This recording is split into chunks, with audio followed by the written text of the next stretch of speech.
Welcome to the Slop Temple. We pray this video helps. In this video, I will show how to make canned soup taste better.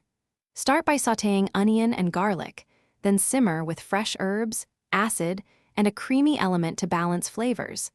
Add salt gradually while tasting and finish with parsley and a drizzle of olive oil for texture and brightness. Serve with toasted bread or crunchy toppings to create a satisfying bowl today. Want bigger flavor without extra time?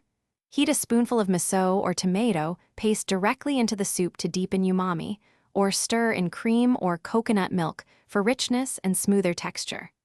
Toss in frozen vegetables or leftover roasted chicken for substance, and brighten with a squeeze of lemon or splash of vinegar at the end. These simple swaps make canned soup feel homemade. If you're finding this helpful, please subscribe and like for more kitchen tips.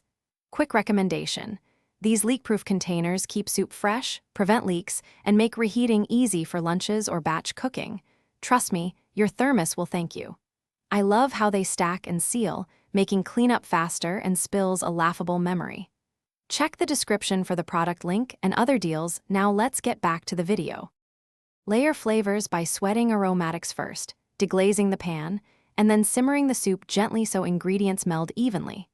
Adjust texture with mashed beans, cooked rice, or a puree of part of the soup, and whisk in butter or soft cheese for silkiness and mouthfeel. Keep a small reserve of crunchy garnish and acid to add at serving so each bowl tastes bright and freshly finished. Practice these habits and canned soup becomes a go-to comfort meal. Thanks for watching. Consider subscribing if we helped you.